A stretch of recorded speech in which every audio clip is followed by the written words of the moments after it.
Assalamualaikum warahmatullahi wabarakatuh. Selamat pagi anak-anak. Semoga hari ini kalian sehat dan tetap semangat ya. Nah, pada kesempatan kali ini kita akan mempelajari tentang organisasi kehidupan. Sebelum kita mulai pelajaran hari ini, kita berdoa dulu sesuai dengan agama dan kepercayaan masing-masing. Dan juga jangan lupa kalian absen di grup kelasnya masing-masing. Oke, kita lanjutkan. Nah, adapun tujuan pembelajaran hari ini yaitu tentang organisasi kehidupan adalah: 1. Dapat menjelaskan tentang sel, macam-macam sel dan fungsinya. Kemudian yang kedua, dapat menjelaskan jaringan hewan dan tumbuhan.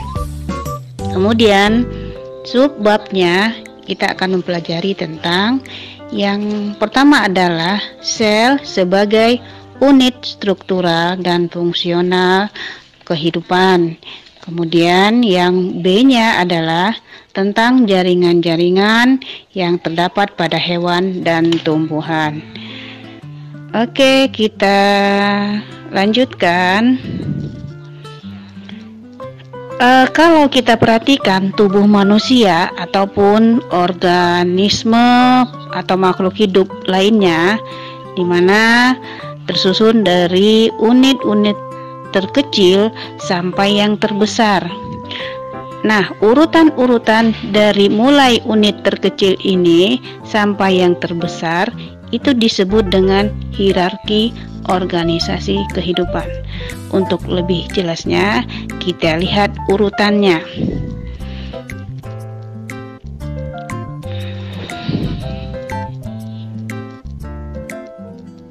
Oke, jadi organisasi kehidupan itu urutannya mulai dari yang paling kecil adalah sel, kemudian jaringan, kemudian organ, kemudian lagi sistem organ, dan terakhir adalah organisme. Jadi organisme itu unit terkecilnya atau bagian-bagian penyusunnya adalah sistem organ, jaringan, dan yang paling kecil adalah sel. Nah, kita lihat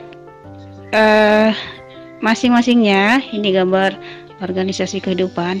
Nah, sel itu kita lihat ya, sel merupakan suatu satuan atau unit terkecil yang menyusun tubuh makhluk hidup. Ya, pada hierarki organisasi kehidupan, sel itu berada pada tingkatan struktural terendah yang masih mampu menjalankan semua fungsi kehidupan.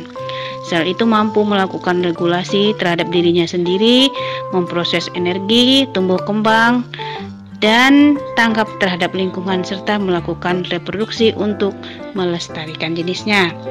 Nah, sel itu ada dua jenis. Yang pertama adalah sel prokariotik dan yang kedua adalah sel eukariotik.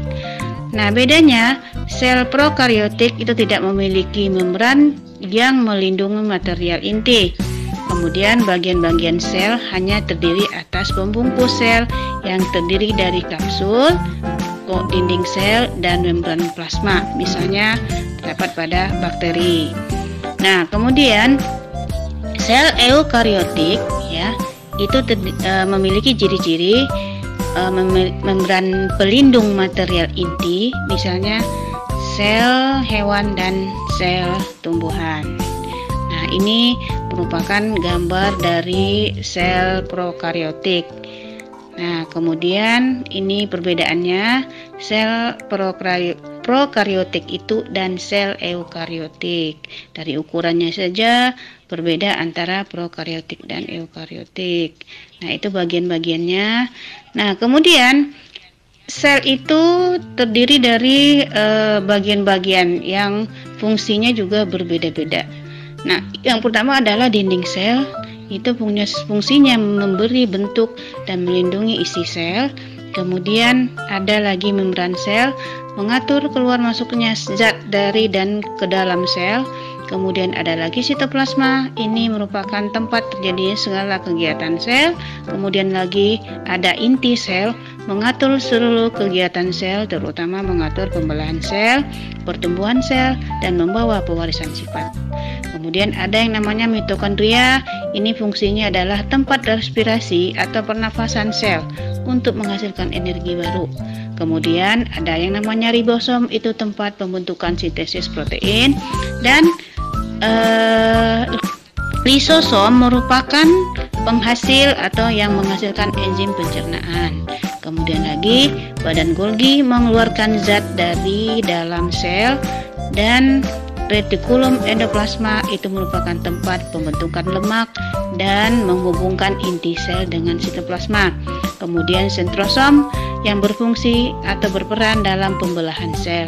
Dan berikutnya adalah plastida, ini mengandung klorofil yang berfungsi dalam proses fotosintesis. Dan terakhir adalah vakuola, ini fungsinya adalah untuk mencerna makanan. Ini terdapat pada hewan ya, dan pada tumbuhan fungsinya adalah untuk menyimpan cadangan makanan. Kita lanjut berikutnya, ini bentuk daripada sel hewan. Kemudian ini sel tumbuhan. Nah, sel hewan dan manusia seperti ini juga. Kemudian lagi perbedaan sel hewan dan sel tumbuhan, kamu lihat dari gambarnya. Kemudian apa perbedaannya? Yang pertama adalah sel tumbuhan itu memiliki dinding sel, sedangkan pada sel hewan tidak memiliki dinding sel. Kemudian pada sel tumbuhan memiliki vakuola yang berukuran besar, sedangkan pada pada hewan memiliki vakuola berukuran kecil. Kemudian sel tumbuhan memiliki plastida, kloroplas ataupun kromoplas dan leukoplas, sedangkan pada sel hewan tidak memiliki plastida. Kemudian lanjut lagi, pada sel tumbuhan tidak memiliki sentriol, sedangkan pada sel hewan memiliki sentriol. Nah, ini contoh selnya, beberapa contoh sel. Kemudian ini kita lanjutkan, berikutnya adalah jaringan. Nah, yang dikatakan dengan jaringan itu adalah apabila sekumpulan sel yang mempunyai bentuk dan fungsi yang sama itu disebut dengan jaringan. Nah, jadi gabungan dari sel, beberapa sel, satu atau lebih, itu akan membentuk yang namanya jaringan. Nah, jaringan terdapat pada hewan dan terdapat pada tumbuhan, itu macam-macamnya ya. Kita lihat dulu jaringan yang terdapat pada hewan. Yang pertama adalah namanya jaringan epitel atau epidermis, kemudian jaringan otot, jaringan penyokong. Ini terdiri dari jaringan ikat yang disebut dengan terdiri dari tendon dan ligamen, kemudian tendon pengikat tulang dan otot, ligamen pengikat tulang dan otot, itu bagiannya. Kemudian ada lagi jaringan darah, nah, dan jaringan tulang. Ini tiga-tiganya merupakan jaringan penyokong pada jaringan hewan. Kemudian yang terakhir adalah jaringan saraf. Berikutnya kita lihat lagi jaringan epitel. Nah, ini yang pertama ya. Fungsinya adalah sebagai melindungi jaringan lain yang ada di bawahnya, sebagai kelenjar juga, sebagai penyerap zat juga, dan sebagai penerima rangsang. Nah, kemudian jaringan otot ini merupakan sebagai alat gerak aktif. Ini terdapat pada hewan ya. Berikutnya lagi adalah jaringan darah. Ini seperti ini dia jaringannya. Nah, berikutnya lagi yang ketiga adalah jaringan tulang. Nah, jaringan tulang itu fungsinya tadi adalah sebagai alat gerak pasif untuk menegakkan tubuh, memberikan bentuk tubuh, dan melindungi alat-alat tubuh yang penting. Nah, berikut yang terakhir adalah jaringan saraf. Jaringan saraf ini fungsinya adalah sebagai penerima dan penerus rangsang. Nah, kamu perhatikan tuh gambarnya seperti ini jaringan saraf. Kemudian lagi kita lanjut. Yang berikutnya adalah jaringan pada tumbuhan. Nah, jaringan pada tumbuhan ini ada 3 ya. Yang pertama adalah jaringan tumbuhan meristem, kemudian jaringan pelindung dan jaringan dasar pengangkut dan jaringan penguat. Itu jaringan pada tumbuhan. Kemudian pada jaringan tumbuhan meristem disebut juga dengan jaringan muda, yaitu jaringan yang sel-sel penyusunnya aktif membelah sehingga tumbuhan mengalami pertumbuhan, yaitu bertambah panjang dan membesar. Jaringan ini terdapat pada ujung akar, ujung tunas, dan kamium.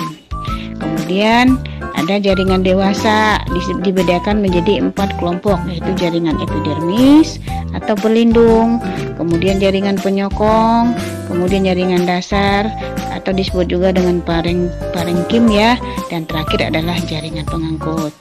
Nah, sampai di sini demikian pembelajaran hari ini. Semoga kalian bisa memahaminya dan bisa mencatat poin-poin yang penting. Nah,